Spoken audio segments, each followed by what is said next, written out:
Hey guys, welcome to the School of Rockstars. This is another episode of Think Like a Rock Star. No, sorry. Here we are interviewing one special guest on becoming rock stars. Sorry, and today we are going to meet another beautiful guest, Melissa Kuch. She's a wife, mother, and author of best-selling book, The Hypothesis of Change. It's a series of books.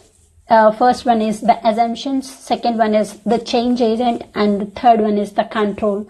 And how she got realized as a writer, she got her passion for writing when she is in third grade, when she was in third grade. So since then, her work includes her short stories, To Secure a Husband. I really like that name. I don't know. I want to know the story behind it. And the second one is Name Change.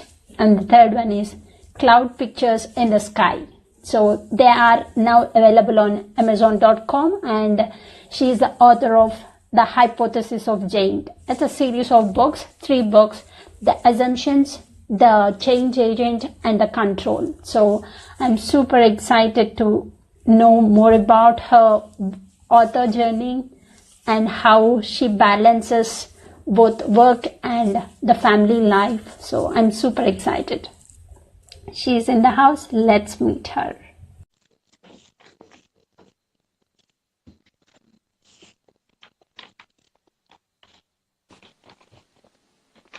Hi, Melissa. Hi, RJ. How are you? I'm great. How are you? I'm doing good. Thank you so much for having me on the School of Rockstars. I'm so excited to be here. Thank you so much. How is Lily? Lily's good. Oh my God, it is such a fun age right now. She's 3. She is just, oh my God, the things she says, she's just so funny, and yeah, just such a joy to be her mom. Yes, and I want to know more about your story. I know you as a wife of Mike. Oh, of course. And Oh yes, I'm so glad he was able to put us in contact with each other, and I love following your contact and all that you're doing to help inspire everybody to go after their dreams. So it's great. thank you so much. Where it all started as a writer, I want to know the past of Melissa and how she became an author of a book. All right, great. So just a little bit of background about me. So I wanted to become a writer, and when I was in third grade, I was inspired by my third grade teacher, Mrs. Dauber. And she had all the kids in the class, create a story, and we had to, draw pictures to it. And I cannot draw for the life of me, but I made my little stick figures, but I absolutely love telling the stories. And so I created this story, and we had an author event where we had our parents come, and we were able to read the story before all the parents in the class. And it was at that moment that I knew I wanted to become a writer. It took a lot of bumps in the road, going through my life, trying to figure out how this was going to happen. Everybody, and I think one of the things for any artist is that you get the naysayers who say, oh, you're never going to be able to make a living from this. You have to get a real job, a day job.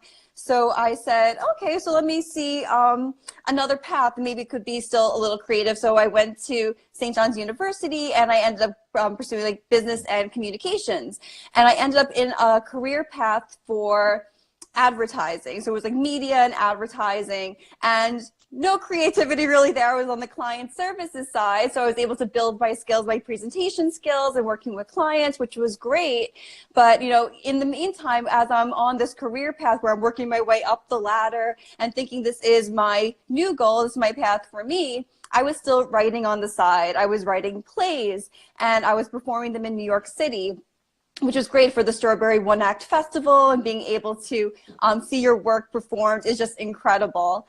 But it was, through this time I was also honing my craft, going to writing classes at Gotham School of Writing in the city, as well as this the Stony Brook, Southampton Playwriting Conference, which they have out east on Long Island. And it was there that I met a playwright who was our teacher, Adam Bach.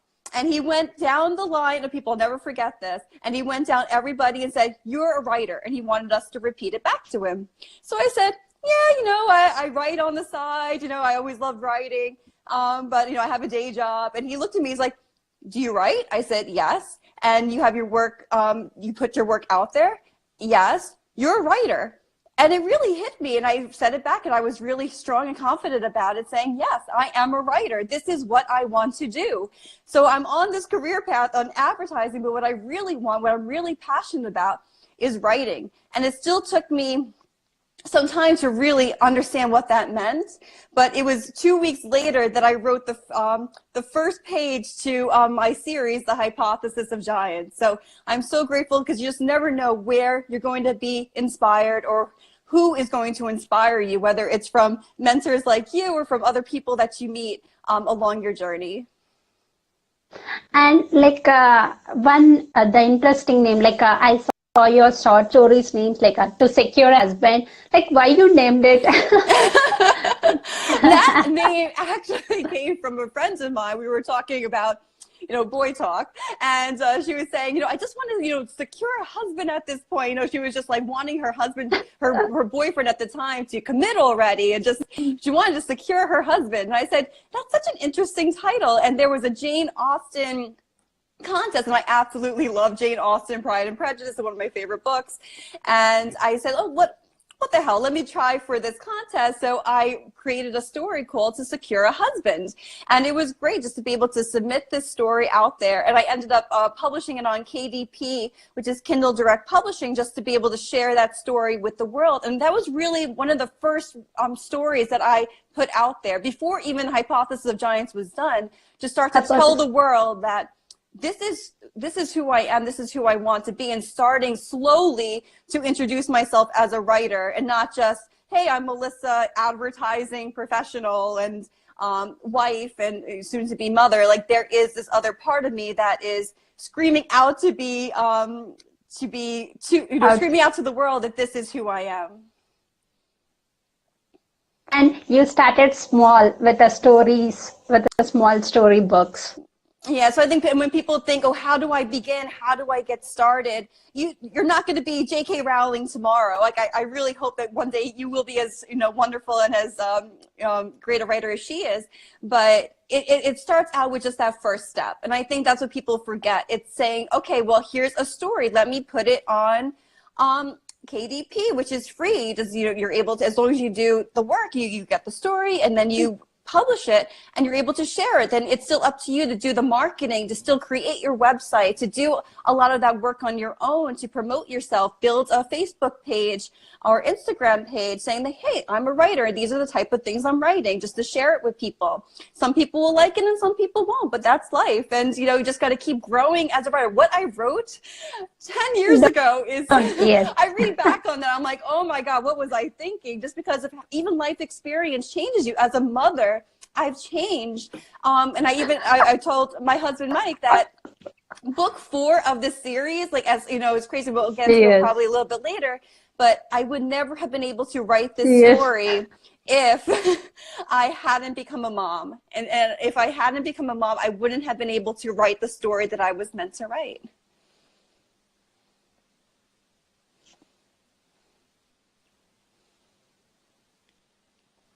Oh, I'm sorry, I lost you. Yes, because we learn so much from kids. Oh yeah, it's so true. It's we learn so many lessons from kids. Yes. Oh my God. Oh, and every also day. Your second story book, the name change. I think there is a story behind your name. Oh yes, well, Melissa Kuch is my maiden name, but my married name is Lamont.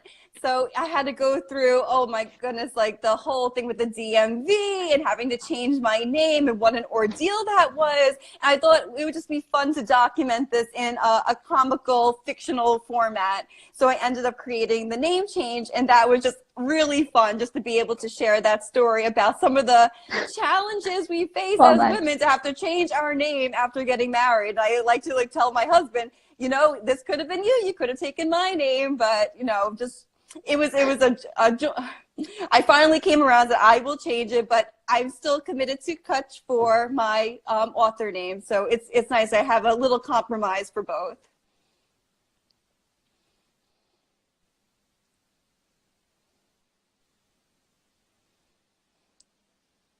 Awesome. Like, how do you discover your uniqueness? Like, your calling and uniqueness to something like that you love. I'm sorry, I missed part of that. What was it?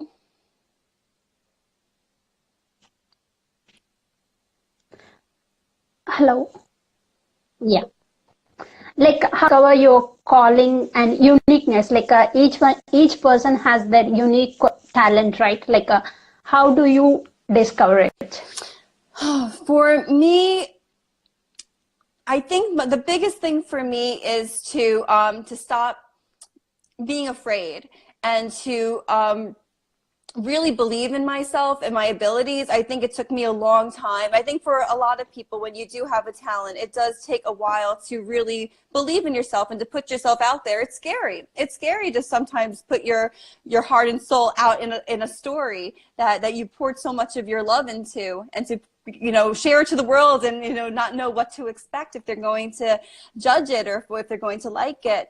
But to when I finally was true to myself and to my heart, that I said, like, this is the story that I believe in, the hypothesis of giants. I started that novel series now 7 years ago, and it was before I had just gotten married, but it was before I had Lily, my daughter. And it was during a time where I was working in corporate America. I had a full-time job, and I was, you know, trying to do this on the side. I was staying up late, working on the train. I tell people all the time, if you're passionate about something, you will find time to do it.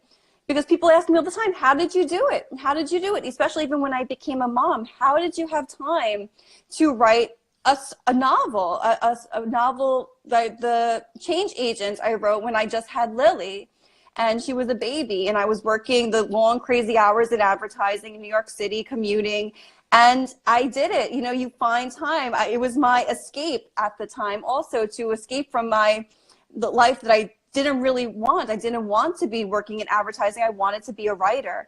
And so I was writing on the train. I was a crazy person typing away, but everybody had their, you know, headphones in. Then nobody pays attention. I had to like, conquer that fear that I'm like, oh my God, am I going to be disrupting people writing on the train? But once I conquered that fear, and I just started doing it, I wrote a lot of the novel on the hour going into the city, the hour coming home, and during a lunch break. If I had a lunch break, I found a conference room and would edit and try to get another chapter done. And then late at night, after Lily went to sleep, I would find the time to do it. So I tell people all the time, you do have time. You know, you just have to believe in yourself enough to invest that time in yourself. And also, like, how do you do you think your full-time job helped you in your career, like as an author? It did. And it was funny because a couple of weeks ago, I was saying that it's crazy how every job I had led me to here. And every experience you have really does help you grow stronger as a person, or develop skills that you don't even realize you're going to need later on. I had a first job out of college, and it was cold calling. I had to cold call and try to, I was in a recruiting firm, and I had to try to cold call people to try to get names of certain people to then recruit them afterwards for particular jobs that were available. It was a terrible job. I hated it. It was like not meant for me at all. But I never realized that I would then use those cold calling skills now as an author to try to get into libraries, to get into schools, to be able to develop a relationship with these people over the phone. A lot of people I know hate calling. They hate picking up the phone and calling, but for me, I'm very comfortable with it because I had that experience. And then also for when I was working in advertising, doing the client presentations and being in front of all these people and high executives, I'm now able to be very comfortable speaking in front of a group of 300 students in an auditorium and try to capture their attention. And to, you know, of course, you're always going to have that fear, but I now change that fear to believe, you know, it's not fear, it's butterflies. And it's just, I'm excited and I'm ready to go for this. And you just, you know, you just put yourself out there in a way you never expected. So I believe that every experience that you have, even if it's good or bad, it's leading you to where you're meant to be in life.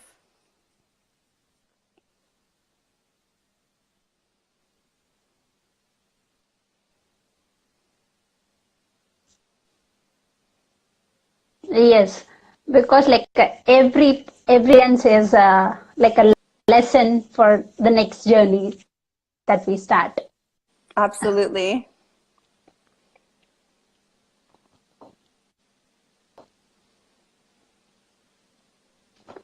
Can you hear me? Oh yeah, it's breaking up a little bit, but yeah, I hear you now. And like what are the challenges you faced during your writing a book or publishing it? Okay, so some of the challenges I faced were I went the self-publishing route because I was a new author. Like yeah, just what to are make the that clear. challenges you faced in writing a book and publishing it, advertising it? The biggest challenge for me was just figuring out how to get started. I think this is where a lot of writers get stuck. And I agree, there's just so much information out there and you just don't know who to trust and where to even go with your book after you've completed it. So let's say you have your book completed, now what do I do with this? And so one of the things I did was I joined a local author group called the Long Island Children Writers and Illustrators Group. And I'm sure there's groups throughout, you know, the world of authors who come together to try to help other authors, or you can even find these groups online. And they were able to tell me about CreateSpace, which I hadn't heard about before. They are through Amazon. So I had done the KDP, the Kindle Direct publishing for the ebook, but I also wanted to have a paperback book of my novel. And that's what they do. So they work with you. And at the time, they did editing and they did graphic design and different things like that that you're able to work with them like in a one-stop shop and to be able to get your book published. I did go through a separate person for the cover design, and that was Midnight Whimsy at the time, and then I used a Deranged Doctor for this past book, The Control, that just came out. So I did my research just to find out like what type of people do I want to work with and who do I trust? And later on, I ended up working with my friend, Teresa Goncalves, who is an editor, and she is incredible. And you find people on your journey by talking to people. And once people find out that you are a writer, that you have a book you want to publish, people want to help you. And they people who say, hey, I have this talent of editing, or I do graphic design, different things that you never thought of that these people had or inhibited before. So it's great because then you can work together with people that you want to work with, that you trust. And sometimes it is trial and error. When I did go through the first editing service, I wasn't thrilled with it. But then when I started going through a friend where we had that, you know, rapport, she loved the story. And when you're able to go back and forth and you make it stronger because you have someone you want to work with and that's willing to work with you. So for self-publishing, you have more control. So that's one great thing, but yes, it also means that you have to wear many different hats. You have to be editor, you have to be graphic designer, consultant, you have to be able to be a marketer. So there's a lot of different skills that you continue to grow. And with each book, I keep learning more and more. And that's one of the things, especially when you first put it out there. Network, talk to other authors, find out what worked for them, what didn't work for them, and that's going to help you avoid some of those pitfalls in the beginning. And don't invest too much money in the beginning also, because some of these services, they do sometimes ask for a lot of money up front, but you don't have to be a millionaire to do this. There are other ways to do this without having to give your whole life savings or get a second mortgage to be able to fulfill your dreams. You don't have to do that. Advertising. Yes. Yes. And marketing too. Like I did one thing which was very cool, but now I'm like, why did I do that? But it was to have a book trailer before the Hunger Games 2 Catching Fire premiere. And that was so cool to have like my name and my book up in the movie screen right before the movie came out. And that was such a thrill. But I invested, probably money I shouldn't have to make that happen, thinking that I would get a bigger return on investment. And it just didn't happen. It was just a very cool thing to be able to say and to promote. But if I had to go back, I probably wouldn't do that right away in the beginning. Like that might be something I think about later on.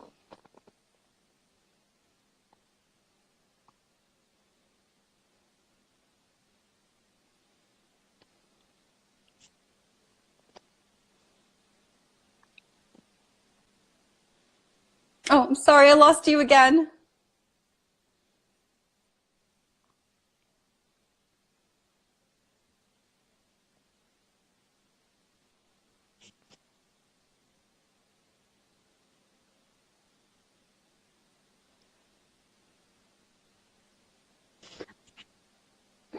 Okay, awesome. Like, do you have a question here? Do you have a routine to write, or you do it just when you are inspired? Okay, so this is the $1 million question. A lot of people ask this because I think that every author does this differently. Yeah, we have a question here that is like, do you have a routine to write, or you just do it when you are inspired? So when I write, I love to write when I'm inspired. Like I'm not one of those writers that, I could sit down and write every day.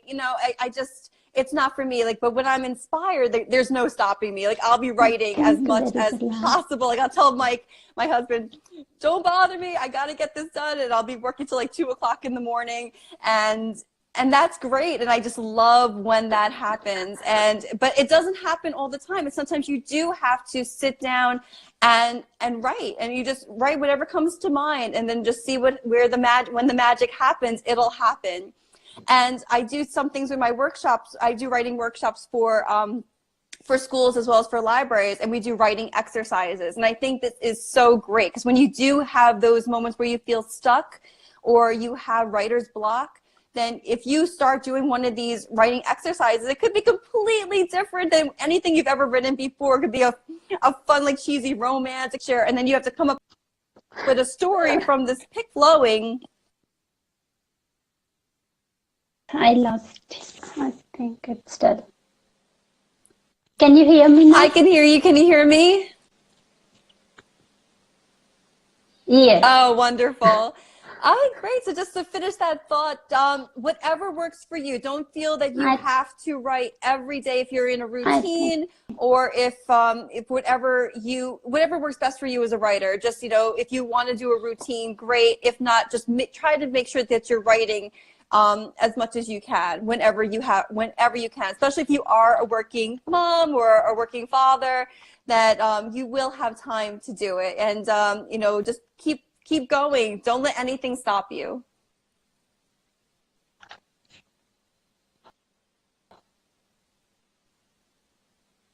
I think there is problem internet. I can hear you. Can you hear? Yes. Like, there are some myths about writing a book. Some people think that we can make a lot of money by writing books.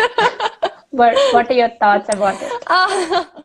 Well, I think you have to do it for the love of it, not for the money. I think the money will follow. I think that you have to do it because you're passionate about it. And this is with anything in life. And this is what I had to find out the hard way, that I was working in the city. I was making a really good salary and I was doing something, but I just did not love it. I didn't love it. And I forced myself to do it for a long time because I thought that that was the path I had traveled for so long. I had been working on this career path for a decade or more.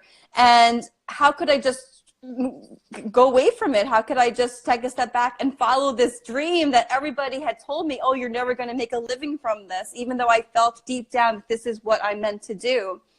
And it's so funny, they were talking, it's about a year since I stepped away from that career path. And I said, this is not for me. I ended up getting sick, and I didn't have time with Lily, my daughter, and trying to do that balance. You can't be a superhero all the time. I think that there are such incredible moms and dads out there who make it work, and we continue to make it work. But when you are doing something that you're not happy about, when you're in a job that you feel stuck and you don't know how to get out, it's really fear that's holding you back. And once I made that big change in my life and focused on me and what makes me happy, and that's writing and being a mom, then my whole life changed, and I was able to find that happiness again. And seeing how my life has really taken off as a writer, and being able to not only finish the series, which is incredible. I finished book 4 this year. I've been working on a musical. I've been working on articles. I work with my cousin on the World Moms Network to help other moms in the world, find out about different global issues that are affecting their lives, and to be able to connect people from all over the world has just been incredible. And these are all things I wouldn't have been able to do if I had stayed that course of where I was. So I tell people, if you are stuck, you can get out, and you can make a better life for yourself, and focus on your passions and the things that you love. And I wouldn't trade that decision for anything. I'm so glad I stepped away from that career path, and and also, like, you'll get what? a lot of satisfaction. Yes, the fulfillment. I think that's the part that was definitely missing with the other career path, is I didn't find that fulfillment in what I was doing. I wanted to help people, and I wanted to use my writing to help people. And I think that's where my career is taking off. And now as an entrepreneur, being able to do these writing workshops. I did one at a school in the city a couple weeks ago, and it was so much fun. And my friend Gloria Lee, who is a teacher there, she told me initially, oh, I don't know how much engagement, the kids, they really don't really like to write so much, but maybe you'll be able to inspire 1 or 2. So when I got started, everybody was so engaged. They were so excited about it, and they were answering questions, and it was just so amazing just to get that kind of response, that the writing and the arts can create that kind of expression, and to give them that kind of release, to be themselves, and to write their different stories and share it with their classmates. And there was one student, Yeah. I'll never forget this. He answered a question, and all the teachers, like, they were like, oh my God, all this stuff. I had no idea why. And it wasn't until after they had left, my friend said, he never speaks in class, this one student. And for the first time, he was able to find his voice, be able to open up. And that was just incredible. And it made me realize that this is my path. This is where I was meant to be, is to be able to help inspire the next generation of writers. Yeah, because so many kids, some kids won't express themselves to the parents or even to the teachers, the friends. Yeah, so that was just incredible, and hopefully we'll be doing a lot more of that next year, which is the plan, as well as to publish book 4. So I can't wait to finally be able to share that story with all of you. It took a lot of the doubt. So I had gotten sick after, last year, and one of the reasons I had to go and make this big life change, and that was really something that came out in this story, and to show that there's always hope, and that love, at the end of the day, love is the most important thing in life, and to find that love in not only in others, but also to love yourself.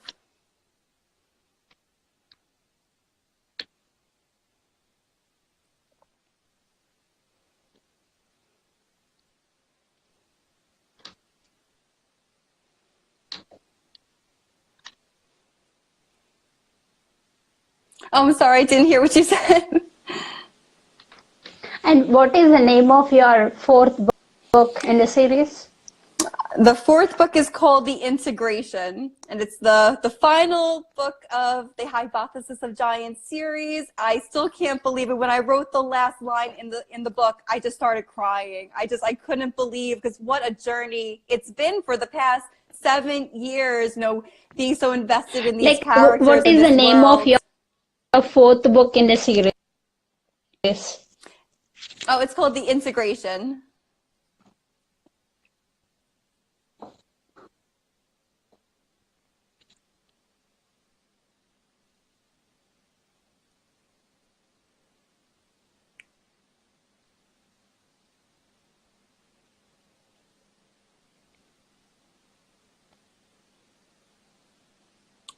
Sorry, I think there's a delay. Yeah, I couldn't hear what you said. And can you hear me? Do you think writing a book builds your... Okay, yes. And do you think that writing a book builds your personal brand? Absolutely. I think that writing a book, it depends on what you want as a writer. There's so many different ways that you can be a writer. You don't have to publish a book to be a writer. You could be a writer in so many different ways, whether you write blog posts or whatever the case is. I think there is a delay. But to build your brand, I think that it adds credibility. Do you think writing a book helps you in personal branding? And all the things you have to talk about, the more things you have to promote about yourself. So even if you wrote one book and you didn't see that much traction, keep writing. Start writing the next book or the next story that comes to mind. I think we're so fortunate in this day and age to have, not saying traditional publishing is bad. It's still something that is, that's out there. That's an option for all of you. Self-publishing and traditional publishing, are great options to get your work out there. But I think back in the day where there was that one person, that gatekeeper that's saying, oh, I didn't like your story, so we won't let it pass this point. It doesn't mean now you can have other alternatives to get your story and your voice out there. Just because one person doesn't like your story doesn't mean that somebody else won't. It means that somebody else out there could still love your work and love your story. I've had people not like the Hypothesis of Giants. It's not their type of story. They don't really want to read dystopian fantasy about two teenagers trying to save the world. But then I have people who love it. And, and I'm so glad I took that time to write this story and that I believed in, that I want to share, and to be able to inspire people with two strong characters and a female protagonist who's incredible. And I think especially in this day and age, as females, thinking back on the books I used to read growing up, in the history books, there weren't that many female role models. So it's so wonderful to be able to have a female role model that is so powerful, that also is dealing with a lot of issues and things that she needs to work out, because who isn't dealing with some things in their life that they need to work out, and to still find the powerful side within her to be the goddess of dawn. And I think this is just a great role model that I want to pass on to my daughter, to be able to show hey, you could do anything you set your mind to, just believe in yourself.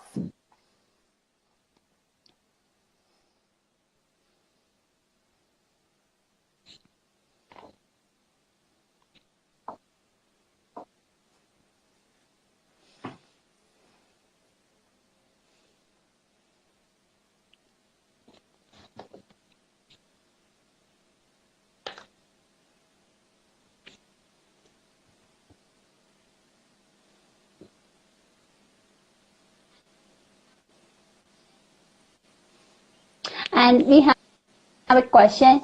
Do you notice an evolution in your writing? An evolution in my writing, absolutely. Book? Absolutely. And I think, like I said, I started this book 7 years ago when I had just gotten married, and didn't even realize at the time that I was going to be pursuing becoming an author. I kept thinking this was still a side hobby. And becoming a mom, that was a huge change, trying to figure out motherhood and trying to figure out this new role that I had become, a mom. I didn't know how this was going to impact my life and how it would change my life. So I definitely came out in my writing. It definitely did. And dealing with some of those health issues and dealing with depression and anxiety and things that I encountered, they came out in these past 2 books so strong. And I think that it's so wonderful that you're able to use writing as a way to heal. And I tell this to my students, that you can use writing to heal and to get through those dark times. And I think that these past 2 books of the series are the strongest that I've written so far. And because I did take a lot of those emotions and things that I was experiencing in my own life and putting it into writing.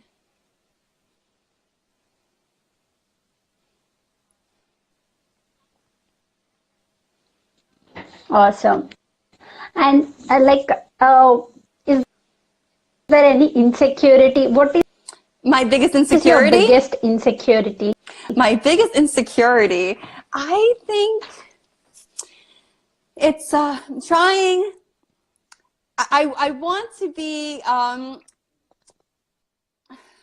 I want to try to do it all, and I think that's my thing. That's always been my thing. Is I want to be the best mom possible, the best friend, the best author, the best person I can be. And I know that perfection is not attainable, and that's okay. And I think now that I've always planned my life, and I've always thought, you know, at this point, I'm going to get that next career path. I'm going to be the associate media director. I'm going to be the CEO. And I kept thinking that I was on this particular path. But throw the path out the window. You don't have a particular path. You make your own destiny, and you can create the life that you're meant to live. And I don't know where tomorrow's going to lead, but all I know is that I want to be more present, to be there for Lily, to be a good wife to Mike, to be a good friend and family member, and to write my heart out, and to really be able to share wonderful stories with all of you. And I say the best book is yet to be written. So you know what? I'm still breathing. I'm still here. I'm going to keep writing, and I'm not going to let anything stop me.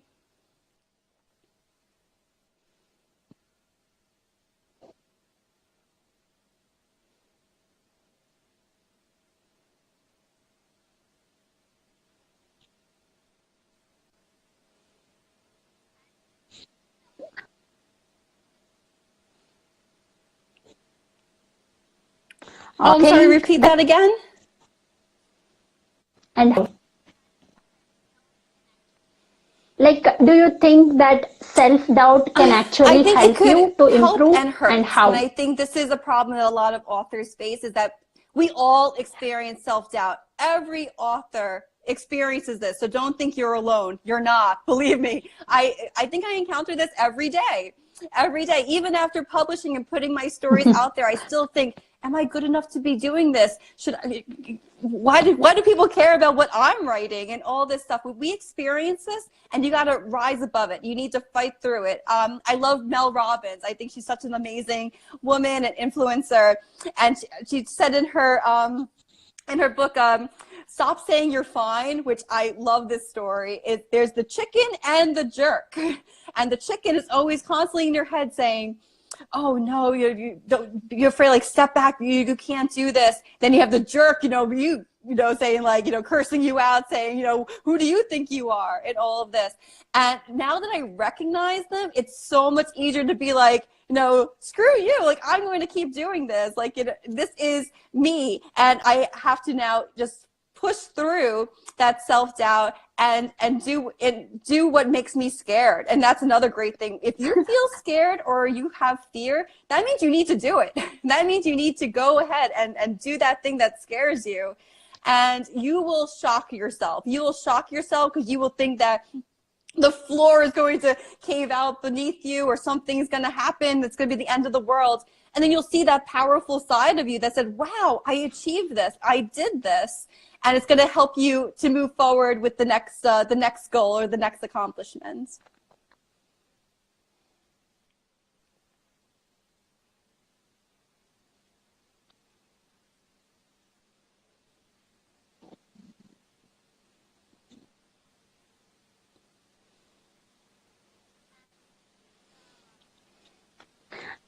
And there is a question, what are the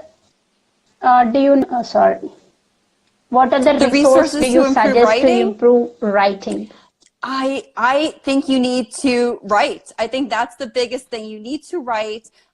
Join a writing group where there's people there who will help critique your work, and with constructive criticism. You don't want someone just going to be like, oh, I hate this. You want someone who's going to actually give you great advice to help you make your work stronger. And I think that I cannot stress this enough. It also helps you become a better writer by hearing this.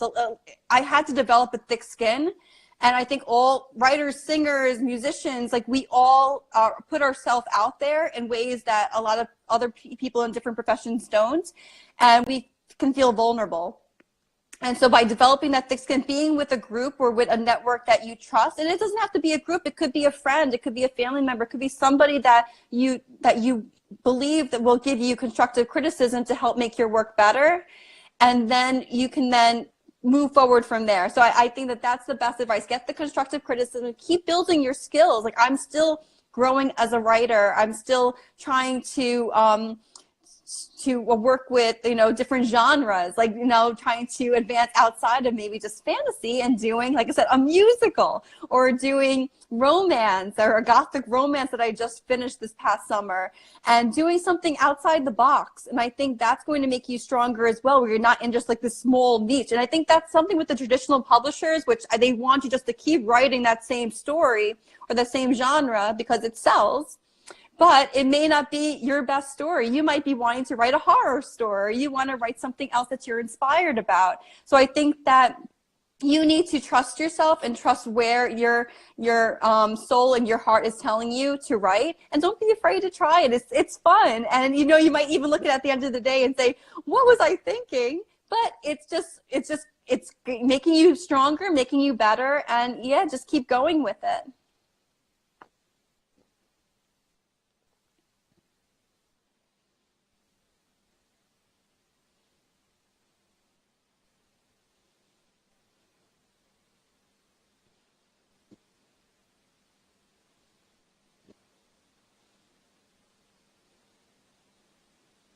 I'm sorry, there's the delay again.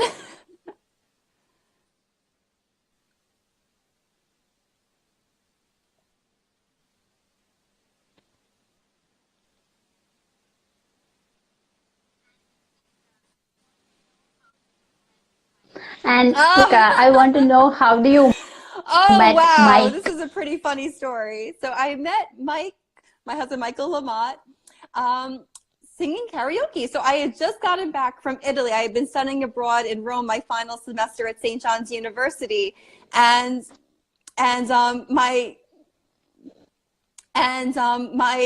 Yes, like brother-in-law, how do you Louis, met Mike?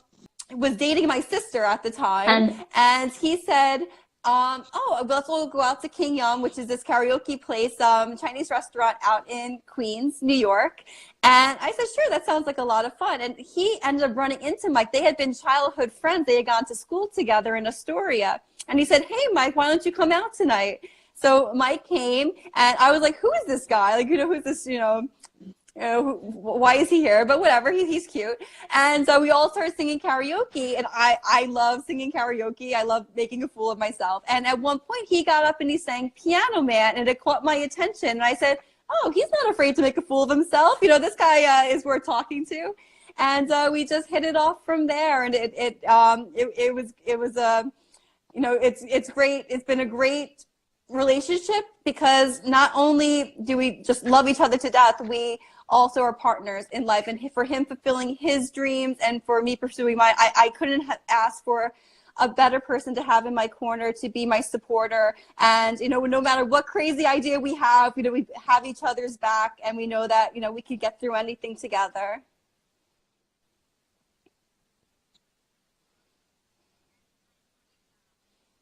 Awesome. As I know, like I'm following him from since the What last happened? 6 or 7 months.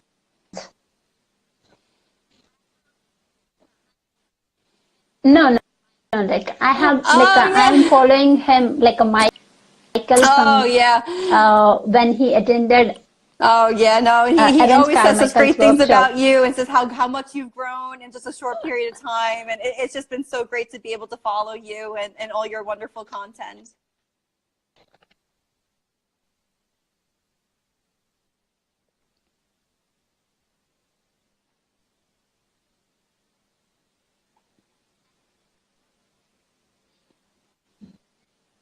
And like, what are the three books that inspired you, or you can suggest like what are the three books The that three books that suggest you I love to read? Oh, to read? wow. So many. I've been really interested lately in reading different fantasy, whether it's Ember in I the think there is Ashes. a My Savata here, like she's such an amazing writer. Like I've been really into her yes. series right now. Reading Mel Robbins, Evan Carmichael, Your One Word. Oh my God, that book really made me think about so many things. And if you haven't read that book, you need to. I know you probably, but if anybody's watching, to find that one word, it really does change things and give you perspective about what's most important to you in your life. And that's what happened to me at first when I was reading this book. I'm like, I can't pick one word. Like, this is crazy. One word that's going to define my purpose. And when I finally figured out that word, One word. wow, that really like changed a lot of things. But yeah, I read everything and anything. I'll read nonfiction. I'm reading. Live. Okay. Live. Yeah, And to live the what is best your life that morning? we're meant to live. What is your morning routine? Do you have Oh my. something special? Well, my morning routine. Well, I've been trying to get back on the healthier side. So I've been working with my wonderful cousin Ariana, who has she forms her nutritionist group called Living Libra, and it's been great to get me back on track with the type of foods I should be eating. I've been cooking more, like trying not to eat out as much. So in the morning, I'll start off with meditation and Pilates, or some sort of cardio. Now that's getting a little colder, it's been a little bit more difficult to run, even though I know I can still run outside even when it's a little colder. But and then be spending time with Lily before she goes to school, so that's been great, just to be able to have that time with her. And then write. And then as soon as I drop her off at school, that's my time. I start writing, building my workshops, my business. I have a schedule, so I really try to stick with that some days. But it's okay to fall off the schedule. If inspiration hits and I need to keep writing, then I keep writing. Or if I want to go for that walk just to kind of clear my head, I go for that walk. And I think that the most important thing, especially as an entrepreneur or trying to start your own business, is to, do what makes you happy. And if you need to take that time for yourself, you need to take it, because you need to continue to nurture yourself and make sure that you're giving your best out there, and that you are performing at your best when you're building your business, writing, or trying to be inspirational to others.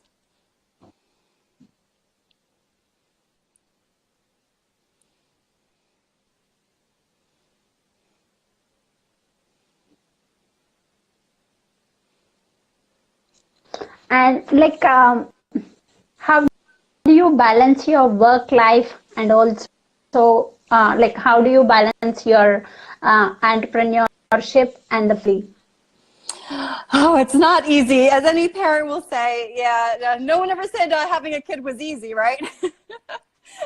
But I think for me, it's been better now that I am going the entrepreneurial path, because I have more flexible hours and more flexibility to be there for my daughter, and to have time for family, and to be able to put my health first again, to have time to cook and to work out.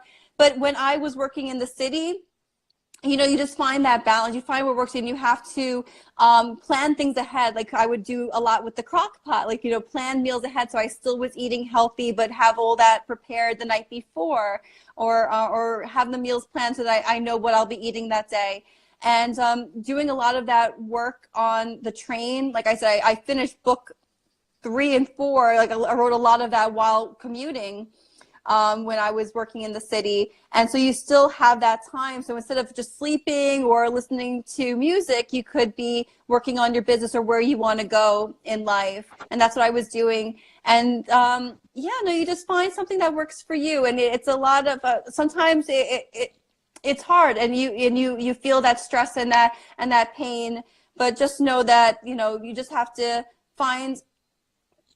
you have to sacrifice some things to find what really makes you happy. And for me, it was sacrificing that career path in the city and being closer to home and having that time with Lily and pursuing my new business. And as scary as that was at the time, I wouldn't trade it for anything. And I know this is the path for me.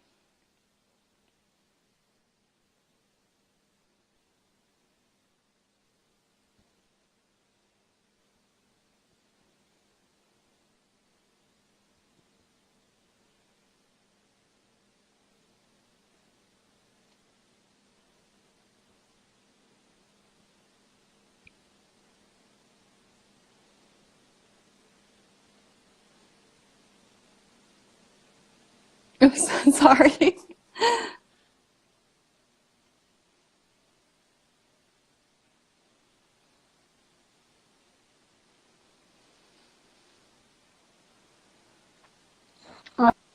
Awesome. Who is your best critic in your life? Who's the best critic? The best critic I've had. Oh, sorry about that. The best critic I've had in life, I would say, would be, and get ready for this. So I mentioned earlier about constructive criticism. So I was in a college group, and there was the professor, and then there was all the students. Yeah. And who is the best critic in your life? And so we had this situation where everybody read the story. So they read my short story, and they had to provide feedback. Horrible, like, he starts going into all these critiques about the story. He's like, I just didn't feel this story. The class went to my defense, and they started talking about how much they loved it, all the things about it that they loved. And that's a perfect example of when you have one person, like the professor in this case, where you would think that their opinion mattered more. But then you have the other students that related more with your work. And this is so important, because you might write something that may not relate to a professor, but it related with your coworkers or with your colleagues or people that I went to school with. So it's one of those things where that was such an important moment for me, because I started realizing that, yeah, you can't please everybody, but you gotta please yourself. Thank you, Ricky Nelson.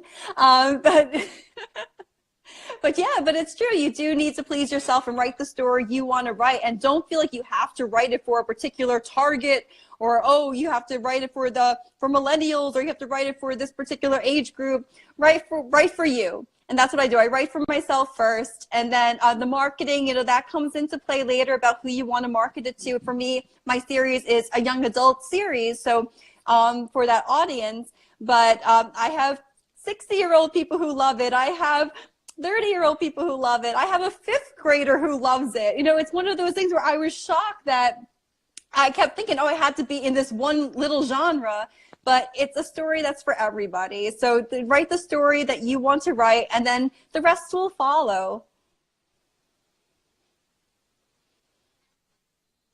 And what is your favorite way to spend a day? I know you write a lot. My favorite way to spend a day. I'm trying to get back to being more spontaneous. And I think that's the key, just to keep life interesting and try new things. So if I want to go right on the beach, I'll go right on the beach. If I want to go out to the vineyards, which I did last week, it was just a great change of scenery, just to write somewhere else and to come up with new settings, new story ideas. When you and don't get me wrong, I've written things just, in a basement or a small cubicle or whatever the case is. You can write anywhere, but it's always good to change things up. And for me, I think that's the best part, is just to live. And I feel like for so long I wasn't living. So I think it's so important for me now to share these great experiences with my daughter, and to, especially now with the holiday season here, to go to the tree lighting, or to go ice skating, or to do all these fun things that are out there, and to not make excuses, and just to do it, just to go and just enjoy the moments.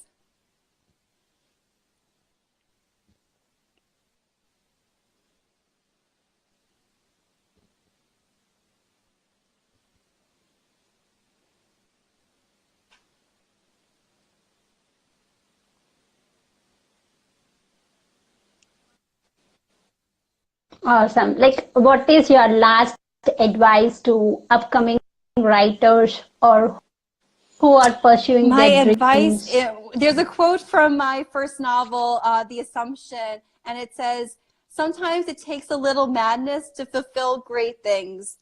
And this has helped propel me forward in so many ways throughout my own journey that, everybody might say, "You're crazy. What are you doing? Why are you pursuing this writing thing?" But if you believe in yourself and if you believe in your story, you need to tell it. You need to tell your story. If you want to start that business, this is the time. You need to do it. You don't want to, get to a point where you live with regret. So you need to take that time, find that time. First and foremost, look at your schedule and say, hey, maybe instead of watching this latest Netflix show, I could be writing something for my story, or I have an idea. Let me jot it down. And it's taking those little steps. And like I said, this didn't happen for me overnight either, right? Any author you speak with, it takes a lot of time to really figure out who you want to be as a writer and who you want and what success means for you. That's a big thing. Find out what success means for you. And it could change, and that could definitely change along your journey. But never give up, and don't let anybody tell you it can't be done, because it can.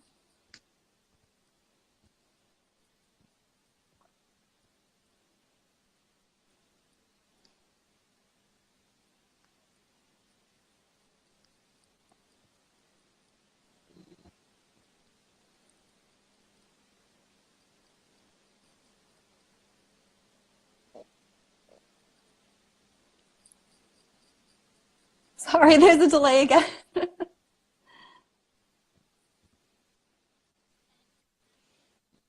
Thank you. Thank you so much, Melissa. Do you have anything else to tell to the Well, just audience? thank you so much, RJ, for having me on the show today. I'm so excited to be here. One of the School of Rockstars, and it's such an honor to be able to talk about my journey with all of you today. So thank you.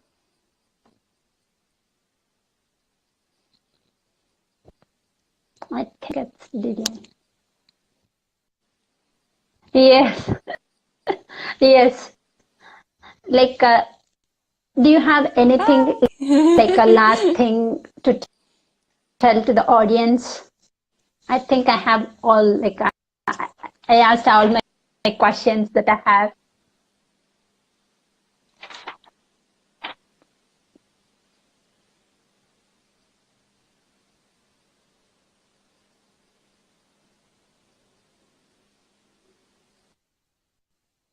Thank you. Thanks so much, Melissa. Like, I will do another interview with you after your book Oh, I would release. love that. I would love to speak with you about my novel again once the integration is out next year. So keeping my fingers crossed, yeah, we'll have it available in 2019. Thank you.